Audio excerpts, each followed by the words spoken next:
Captain Lee Do-yun stood on the bridge of Earth's first interstellar ship, watching the stars through the main window. His hands shook slightly as he gripped the rail. Today would change everything for humanity. "Captain, we're getting a signal," said Dr. Park So-young from her station. She was Earth's best scientist, chosen to be the first human to talk with aliens. "It's coming from that large ship ahead of us." The alien ship was massive. It looked like a crystal mountain floating in space, 10 times bigger than their own vessel. Lights danced across its surface in patterns too complex for human eyes to follow. "Open the channel," Do-yun ordered. The main screen flickered, and an alien face appeared. It had 4 eyes arranged in a diamond pattern and skin that shifted between blue and purple. When it spoke, the translation system made its voice sound cold and formal. "Greetings, primitive beings. I am High Arbitrator Veltosh of the Velthari Empire. We have been watching your species." Dr. Park So-young stepped forward. "We are honored to meet you. I am Dr. Park So-young, representing the people of Earth. We come in peace, hoping to learn and share knowledge." The alien made a sound that might have been laughter. "Share knowledge? Your species still uses chemical rockets and metal projectiles. You fight wars over pieces of dirt on one small planet. What could you possibly teach us?" Behind Veltosh, other aliens moved about their bridge.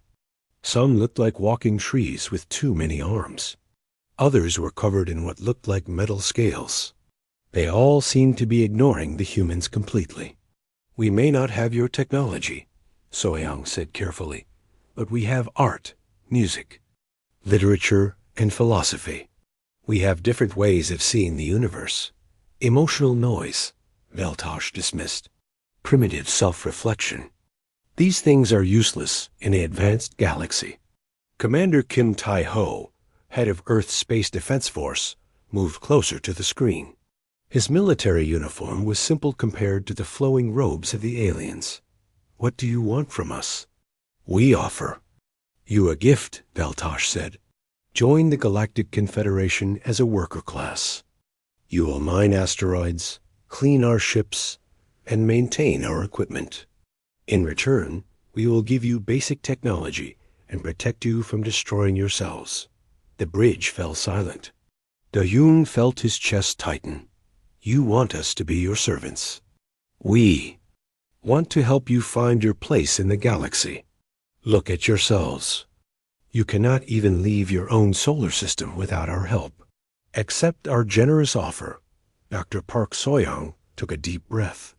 "We appreciate your offer, but we would prefer to join as equals. We could work together, learn from each other." This time, several aliens on the screen made that laughing sound. Veltosh's 4 eyes narrowed. "Equals? You think creatures who still kill each other with metal bullets could be our equals?" "We've stopped most of our wars," Tai-ho said firmly. "We came together to build this ship, to reach for the stars. Temporarily, perhaps. But your species is violent and unpredictable. You think with emotions instead of logic. You waste resources on useless things like paintings and songs." Captain Do-yun felt anger rising in his chest, but he kept his voice calm. "Those useless things are what make us human. They're part of who we are." "Exactly our point," said another alien, this one covered in metal scales. "You cannot separate. You're thinking from your feelings. This makes you dangerous." The conversation continued for hours. The aliens showed them images of their great cities, floating in space like jewels. They demonstrated weapons that could destroy planets and ships that moved faster than light. Everything they showed made Earth's achievements look small and crude. But as the day went on, Do-yun noticed something. Each alien species seemed to do only one thing well. The Velthari were warriors, but seemed confused by simple engineering problems. The metal-scaled Nexare could build incredible machines, but couldn't understand why humans wrote poetry. When the humans finally refused the aliens' offer, Veltosh's expression grew cold. You are making a mistake. We have been generous, but our patience has limits. We just want to be treated as equals, Dr. Park Soyoung said. Surely there's room in the galaxy for different kinds of intelligence. There is room for useful intelligence, Veltosh replied. You have proven that humans are too stubborn and emotional to be trusted with advanced technology. The alien ship moved closer. Suddenly, alarms began blaring on the human bridge. Captain, called the navigation officer. They're targeting our ship. This is a demonstration, Veltosh announced. So you understand what you are dealing with. The alien weapon fired once. It wasn't aimed at their ship, but at a nearby asteroid. The rock, bigger than Earth's moon, simply vanished. No explosion. No debris. It was just gone. Your entire planet could disappear just as easily, Veltosh said. But we are not cruel. We will give you time to think. Your solar system is now under quarantine. No human ship will leave. No other species will visit you. When you are ready to accept our offer, send a signal. Dr. Park Soyoung stepped forward desperately. Wait, what about our culture, our knowledge? Even if you don't value it, could you at least preserve it? Veltosh considered this. Very well. We will allow a small group of your people to come with us. They will serve as specimens for our researchers to study your species. 2 young scientists, Jung Hyuk and Choi Minji, immediately volunteered. Someone has to preserve human knowledge, Jung Hyuk said quietly. Someone has to survive to tell our story.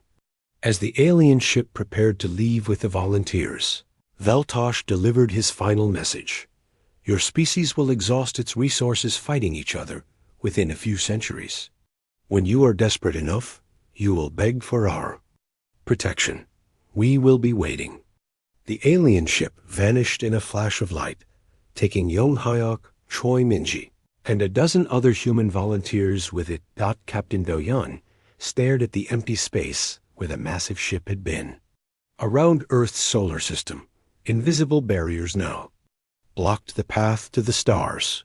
Humanity was alone again, but this time they knew they were being watched by beings who saw them as nothing more than clever animals. What do we do now? Commander Taiho asked. Do-yeon looked at Dr. Park Soyoung, who was wiping tears from her eyes as she thought about their friends now traveling to unknown worlds. We prove them wrong, Do-yeon said quietly. We show them that they don't understand what humans are capable of. But as their ship turned back toward Earth, all 3 of them wondered if they would ever get that chance. The galaxy was vast, and humanity was very small and very alone. The stars that had once seemed so welcoming now felt cold and distant, full of beings who thought humans were nothing more than primitive curiosities, barely worth the effort to enslave.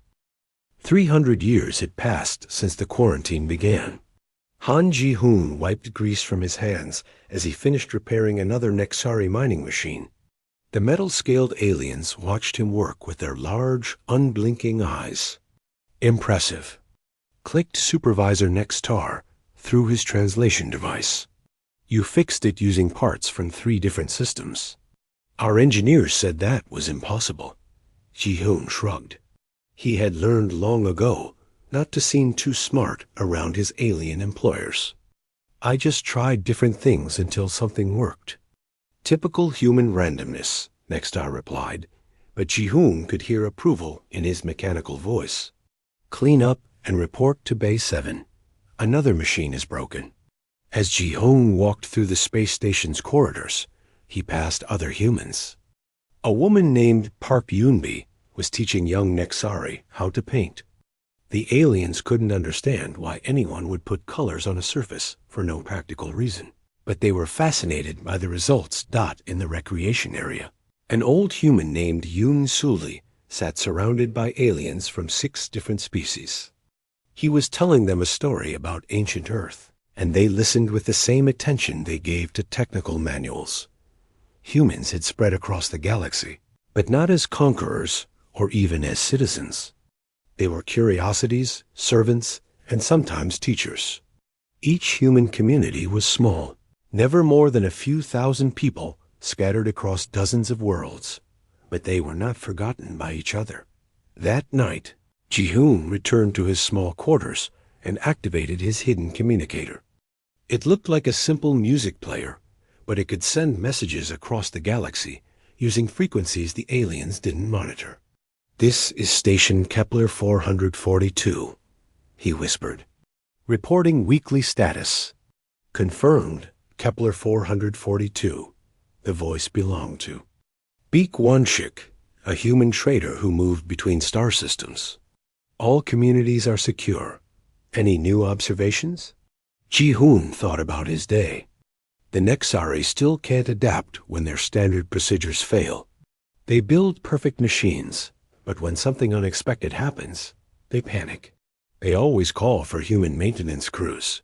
"Same pattern everywhere," came another voice. This was Yoon Sulji from across the station. "I've been studying them for decades. Each species is like a perfect tool designed for one job. The Velthiri are warriors who can't understand trade. The Classari are artists who can't fight. The Nexari are builders who can't improvise."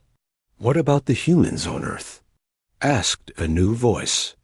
Lee Ji-wan had somehow gained access to alien diplomatic channels and regularly attended Galactic Council meetings as a translator. "Still quarantined," Ji-wan reported. "But I've been watching their satellite feeds. Earth looks different.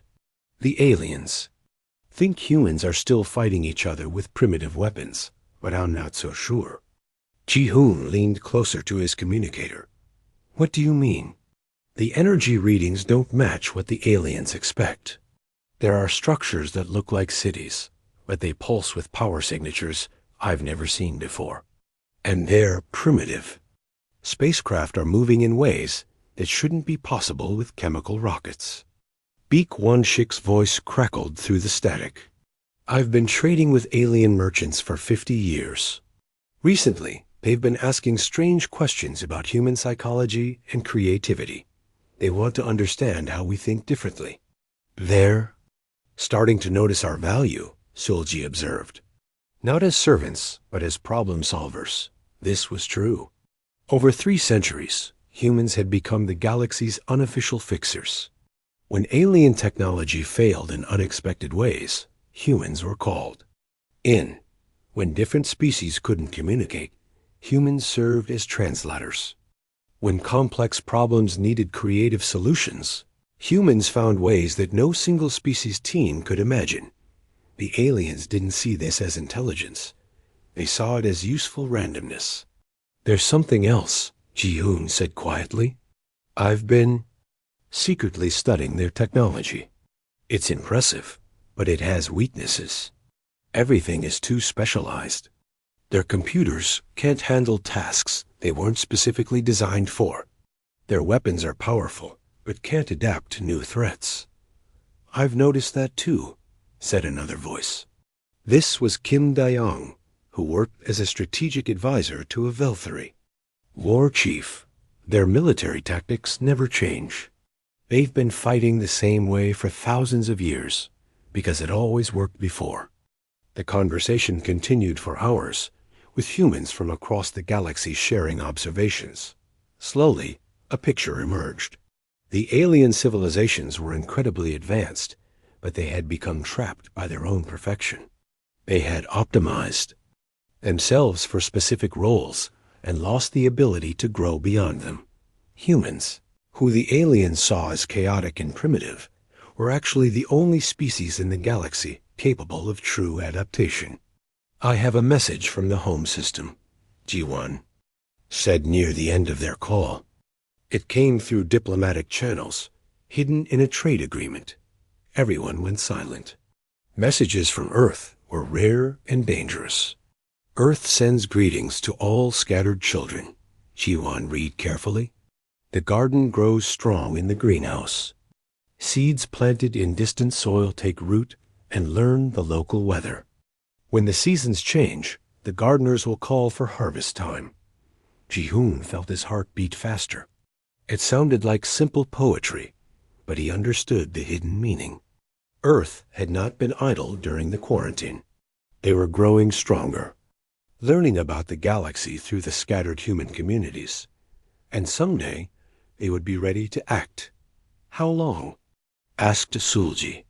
The message was dated using the old calendar, Ji-won replied. If I'm reading it correctly, they're saying 50 more years. 50 years to prepare. 50 years for the galaxy to become even more dependent on human ingenuity. 50 years for Earth to complete whatever they were building behind their barriers. As the secret meeting ended, Ji-hoon looked out his small window at the stars. Somewhere out there, Earth was waiting. The aliens thought they had trapped humanity in a cage, but maybe they had just given humans time to grow into something the galaxy had never seen before. The next morning, he returned to work fixing alien machines. But now each repair taught him something new about their technology's limitations. Each conversation with alien supervisors revealed more about their rigid thinking patterns. Other humans across the galaxy were doing the same thing, learning, observing, becoming indispensable while remaining invisible. The aliens still saw humans as primitive servants who were occasionally useful. They had no idea that every human community was connected, sharing knowledge and preparing for something they couldn't imagine. In 50 years, the galaxy would discover what humans had become during their long exile. But for now, they waited, learned, and quietly planted seeds of change in the vast garden of space. 50 years later, the galaxy faced its first crisis in 1,000 years. Song Minho watched through his workshop window as another Nexari city went dark. The mechanical plague had reached this system 3 days ago. Human Minho called his supervisor Nexcol. The aliens' metal scales were flickering with distress patterns. The plague has infected our primary computer core. Our engineers cannot stop it. Minho had been expecting this. The plague was spreading across the galaxy, consuming technology at an incredible rate. It seemed to learn and adapt, turning each civilization's greatest strengths against them. I'll take a look, Minho said calmly.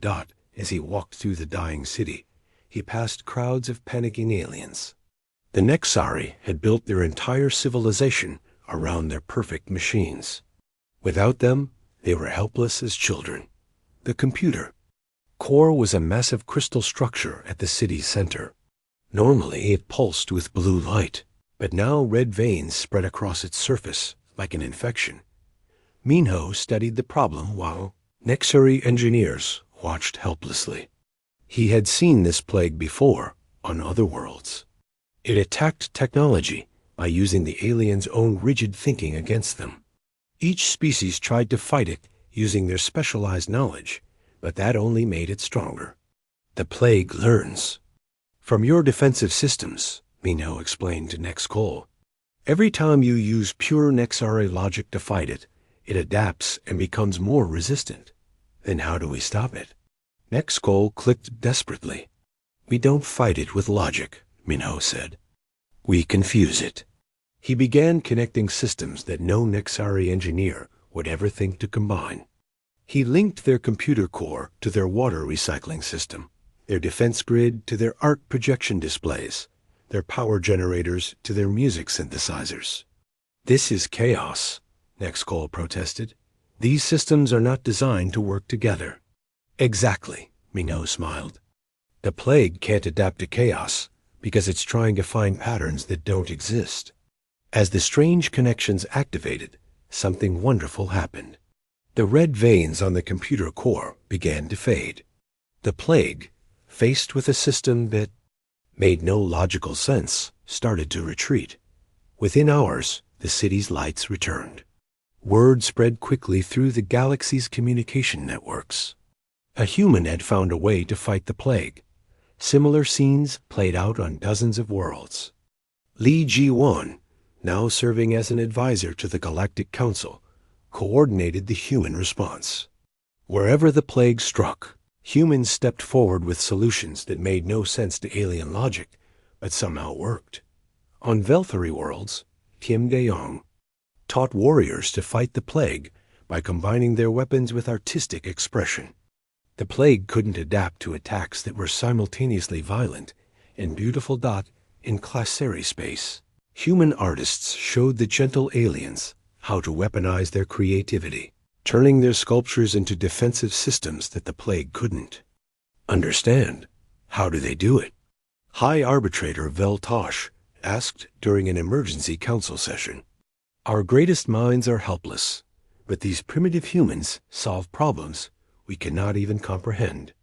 Li Jiwan stood before the assembled aliens, representing humanity for the first time in 5 centuries. She looked so small on the massive council platform, but her voice carried clearly. You see the plague as an enemy to be defeated with superior force or logic, she said. But it's not really a plague, it's a test. A test? Valtosh's 4 eyes narrowed. What do you mean? It was created by the ancients, Jiwan explained. We found records on one of the infected worlds. They built it to identify species capable of true growth. It only attacks civilizations that have stopped evolving. The council chamber erupted in protests and questions. The ancients were a legendary species that had vanished millions of years ago, leaving behind technology that no one could understand. You're saying they designed this to test us? Asked the Classeri representative, her flower-like head turning toward Jiwan. To test whether you could adapt beyond your specializations, Jiwan confirmed. The plague gets stronger when you fight it with pure logic, pure force, or pure creativity. It only retreats when you combine different approaches in ways that shouldn't work. On Earth, Admiral Kang Subin received Jiwan's message through the secret network. The time had finally come. Earth had spent 500 years preparing for this moment. Begin Phase 1, she ordered. Across Earth's solar system, what the aliens thought were primitive space stations began to change. Structures that looked like simple metal platforms unfolded into ships that defied every known law of physics. The barriers the aliens had placed around the system detected no movement because the ships existed partially in dimensions the barriers couldn't see. First Earthship to appear at an alien world materialized above a dying Nexari colony. The local aliens stared in amazement at the vessel that seemed to be part machine, part living creature, part artwork. Commander Nam Yuna stood on the bridge of the ship called Harmony. Unlike the sterile alien vessels, her bridge was filled with plants, artwork, and soft music. Her crew worked at stations that looked more like garden alcoves than control panels. Open communications with the colony, she ordered. When the Nexari leaders saw her ship's interior, they were speechless. Everything about it contradicted their understanding of efficient design, yet their sensors showed it was more advanced than anything in their archives. We are here to help, Yuna said simply. Her ship's healing systems began working immediately. But instead of fighting the plague with force, they sang to it. The ship's AI, which was somehow both artificial and alive, communicated with the plague in languages of mathematics, music, and pure emotion. The plague began to retreat, not because it was destroyed, but because it recognized something it had been searching for, a species that had learned to grow beyond the limitations of specialized thinking. More Earthships appeared throughout the galaxy. Each one was different, reflecting the creativity of its human crew, but all of them shared the same impossible combination of technologies that shouldn't work together. Dr. Choi Hyun-woo, Earth's chief scientist, addressed the Galactic Council directly through quantum communication. The plague was never trying to destroy you, he explained. It was trying to teach you. The ancients left it as a gift for any species wise enough to learn from it. Learn what? Veltosh demanded. That specialization without adaptation leads to extinction. You became so perfect at your individual roles that you forgot how to grow. The plague forced you to work together, to think in new ways. As Hyunwoo spoke, the truth became clear. Humanity hadn't just survived their exile.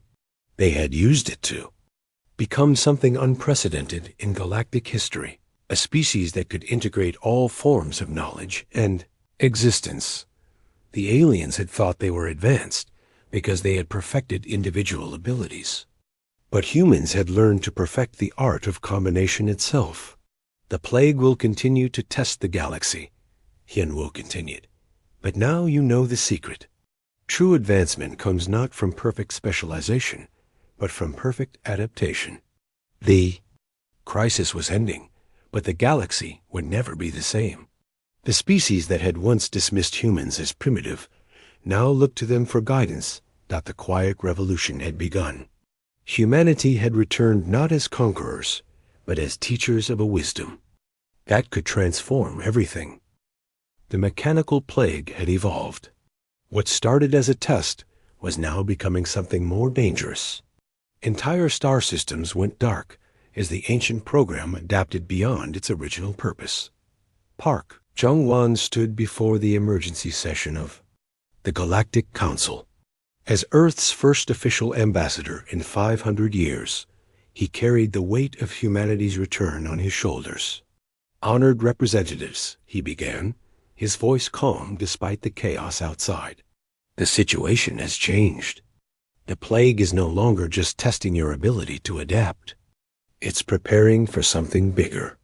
High Arbitrator Veltosh leaned forward, his 4 eyes focused intently on the human. What do you mean? We've been studying the ancient records, Jung-won explained. The plague was designed to find species capable of true evolution. When it finds them, it sends a signal across the galaxy. A signal to whom? Asked the Classroom representative. To the ancients themselves? The council chamber fell silent. The ancients were supposed to be extinct, vanished. Millions of years ago. They're not gone, Jung-won continued. They're waiting. Somewhere beyond our galaxy, they watch and wait for species worthy of joining them. Commander Nam Yuna's voice crackled through the communication system from her ship in orbit. Ambassador, we're detecting massive energy signatures at the galaxy's edge. Something is coming. Outside the council station's windows, the stars began to flicker. Ancient machines, dormant for millions of years, were awakening throughout the galaxy. This is what we prepared for, Jung-won said quietly. During our 500 years of exile, Earth didn't just advance our technology. We prepared for the ancients' return. Dr. Choi Hyun-woo materialized as a hologram beside the ambassador. His image was transmitted from Earth itself, something that should have been impossible through the quarantine barriers. The barriers around our system were never prison walls, Hyun-woo revealed. They were construction scaffolding. We've been building something that the galaxy has never seen before. On the main display, images appeared of Earth's solar system, but it was no longer the simple planetary arrangement the aliens remembered. Vast structures connected the worlds, creating a web of integrated technology that pulsed with impossible energies. Earth has become a living system, Hyun-woo continued. Every mountain, every ocean, every city is part of a single consciousness that bridges organic and artificial intelligence. The aliens stared in amazement. The primitive world they had dismissed was now something beyond their comprehension. How? Whispered Nex Cole, the Nexari supervisor who had worked with humans for decades. By refusing to choose, Jung-won smiled. You saw science and art as separate. We made them one. You saw organic and artificial as different. We merged them. You saw individual and collective as opposing forces. We unified them. Suddenly, alarms began ringing throughout the council station. Ancient ships were appearing at the galaxy's edge. Vessels that dwarfed even the largest alien constructions. The ancients are coming, announced Yuna from her ship. But they're not alone. The plague signal has called others too. species from distant galaxies who passed the same test long ago. The first ancient ship entered the galaxy's core systems. It was impossible to look at directly, seeming to exist in too many dimensions at once. When it communicated, its message reached every mind in the galaxy simultaneously. Children of the young galaxy, the ancient voice resonated through space. Itself, we have watched your test. Most species that reach your level of development fail. They become trapped by their own perfection and slowly die out. Images flashed through everyone's minds, showing the ruins of countless civilizations across the universe. Species that had achieved incredible technology, but lost the ability to grow beyond it. But one species among you has learned the great lesson, the ancient continued. They have discovered that true advancement comes not from perfection, but from infinite adaptability. All eyes turned to the human representatives. Wait, Galtosh protested. The humans are primitive. We are. The advanced civilizations. Are you? The ancient asked. Your warriors cannot create. Your builders cannot adapt. Your artists cannot fight. You have become perfect at narrow tasks, while losing the ability to become more than you are. But the humans, another ancient voice joined in. They paint while they fight. They compose music while solving equations. They feel emotions while thinking logically. They have become what every species must become to join the greater community of consciousness. Nam Yuna's ship moved closer to the ancient vessel. As it approached, both ships began to change, their technologies recognizing each other as kindred. Forms of integrated consciousness. The test was never about surviving the plague, Hinwo explained to the stunned alien council.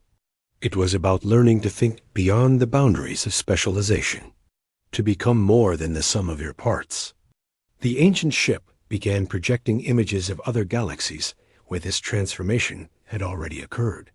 Civilizations where former warrior species now created beautiful art while defending their worlds. Builder species who constructed living. Cities that adapted and grew. Artist species whose creations served as both inspiration and technology. You have a choice, the ancient announced. Continue as you are and slowly fade into extinction as countless species before you. Or learn from the humans who have mastered the art of becoming. What do we need to do? Asked the clustery representative, her flower-like head turning toward Zhengwan.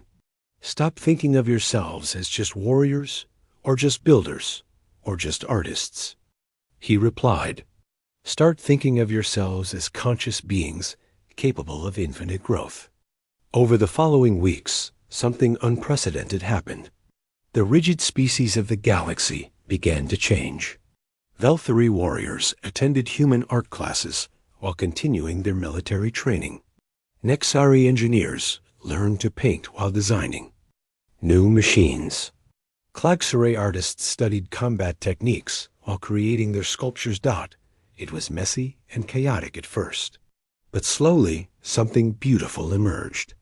The first Velthari warrior poet created a battle strategy that was also a work of art. The first Nexari engineer-musician built a machine that sang while it worked. The first Klagsaray artist-warrior created a sculpture that could defend itself. This is impossible, Veltosh muttered, as he watched his own warriors adapting in ways he had never imagined. We cannot change our fundamental nature. You're not changing your nature, Zhengwan explained. You're expanding it. Humans are naturally better at this. We just learned faster because we had to. Being dismissed as primitive forced us to find new ways of thinking. The ancient ships began establishing communication networks between the galaxies, preparing to welcome the local species into a community that spanned the universe. But the invitation was not automatic. Each species had to prove they could grow beyond their original limitations. Some succeeded quickly. Others struggled. A few refused to change at all and began the slow decline toward extinction. But for the first time in galactic history, Most species were learning to adapt and grow, instead of remaining trapped in their specializations. The humans who had been scattered across the galaxy as servants and curiosities suddenly found themselves in positions of respect. They became teachers, helping alien species learn the art of integration. The revolution isn't over, Zhongwan told the transformed Galactic Council. It's just beginning. We're all becoming something new together. Through the quantum communication network, Earth's response reached them clearly. Welcome to the next phase of consciousness. 1 year later, the galaxy looked completely different. Shin Taiyan stood in the observation deck of the new Federation headquarters, watching ships from dozens of species work together in ways that would have been impossible before. A Velthari vessel painted with flowing artwork moved alongside a Nexari ship that hummed with musical harmonies. Klagzuri explorer craft, shaped like living flowers, danced between them all. Each ship was still recognizably from its original species, but they had all grown beyond their old limitations. Chancellor Taiyan called her aide, a young Mexari named Kixan, who had learned to compose poetry while engineering. The morning briefing is ready, Taiyan smiled. 6 months ago, she had been elected as the first human leader of the reformed Galactic Federation, not because humans ruled over other species, but because they had proven best at helping everyone work together. The briefing room was a marvel of integrated design. Instead of the cold, functional spaces the aliens used to prefer, this room featured living walls that changed color with the mood of the discussion, floors that provided different textures for different species' feet, and air that carried subtle scents to help everyone think more clearly. Representatives from 12 species sat around a circular table that had no head position. Decision-making was no longer about hierarchy, but about synthesis. First item, announced Lin Jinwook, director of the new Integrated Consciousness Academy. Graduation report from this quarter's students. Images appeared in the air, above the table showing alien students engaged in activities that would have seemed impossible a year ago. Velthari warriors meditated while practicing combat forms that looked like dances.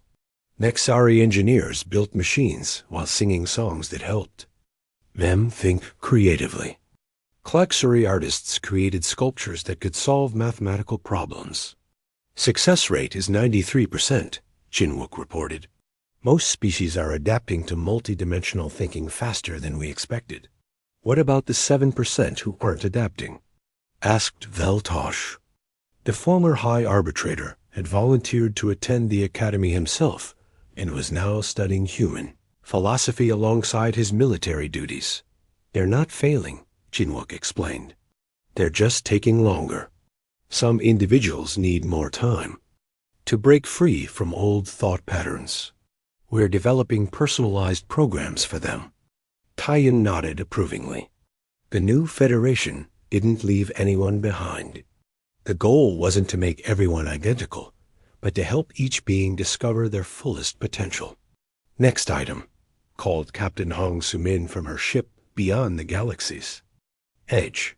Her image appeared as a hologram, transmitted across impossible distances through the ancient communication network. We've made contact with the neighboring galaxy. The room fell silent with excitement. This was humanity's old dream finally realized, not just reaching the stars, but reaching beyond them. They have 13 species in various stages of development. Sumin continued. 3 have already passed their version of the plague test. The others are still learning. Are they receptive to contact? Taiyan asked. Very much so. They're eager to learn from our integration methods. Apparently, their species are having trouble working together despite passing the test individually. This had become a common problem. Many species could learn to think beyond their specializations, but few could teach others to do the same. Humans had become valuable throughout the universe, not just for their adaptability, but for their ability to help others adapt. I'll assign a cultural exchange team, Taiyan decided.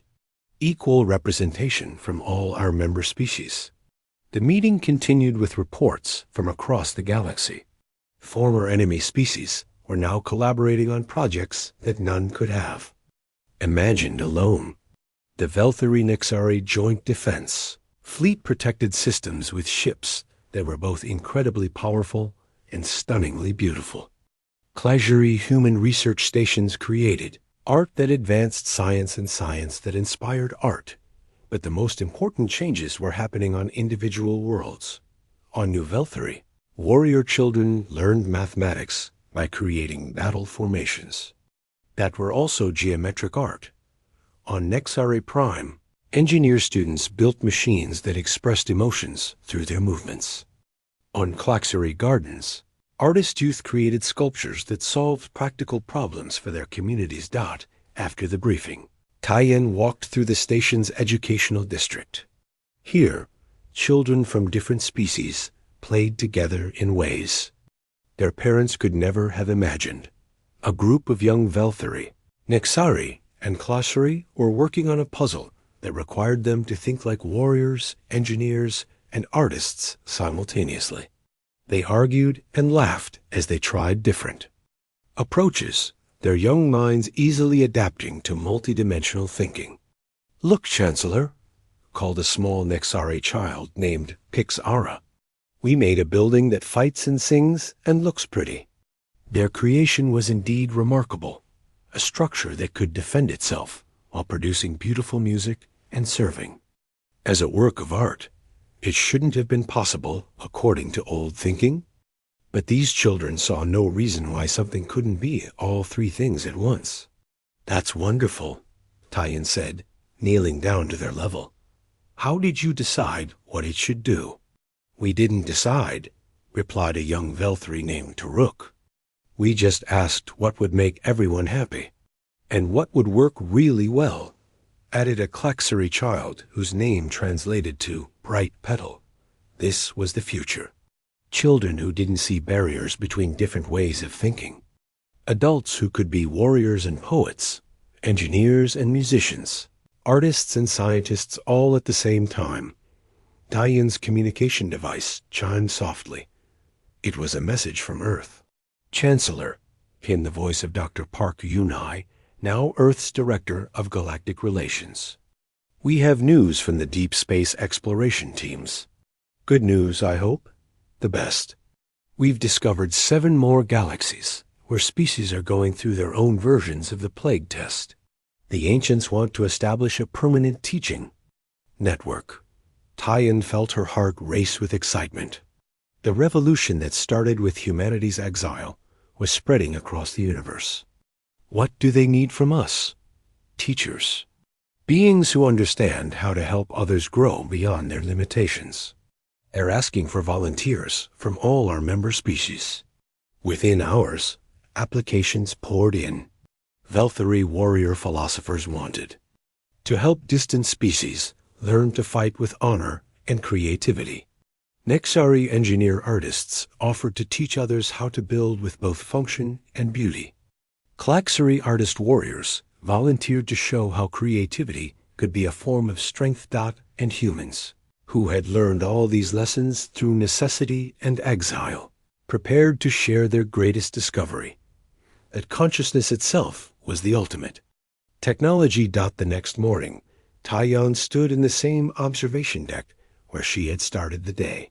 But now she wasn't just watching ships from her own galaxy. Ancient vessels moved between the stars, carrying teachers and students to distant worlds, where new species were beginning their own journeys toward integration. Captain Hong Sumin's ship, the Harmony, was preparing to depart for the Andromeda galaxy. Her crew included members from 8 different species, all of them trained in the art of helping others discover their fullest potential.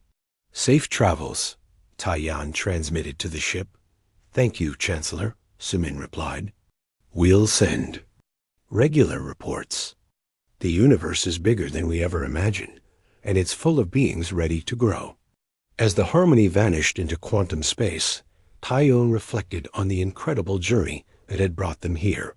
500 years ago, humanity had been dismissed as primitive and quarantined in their own solar system.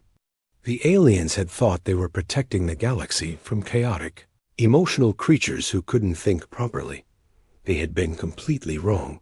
Humans weren't chaotic. They were adaptable. They weren't primitive. They were integrated. They weren't dangerous. They were transformative.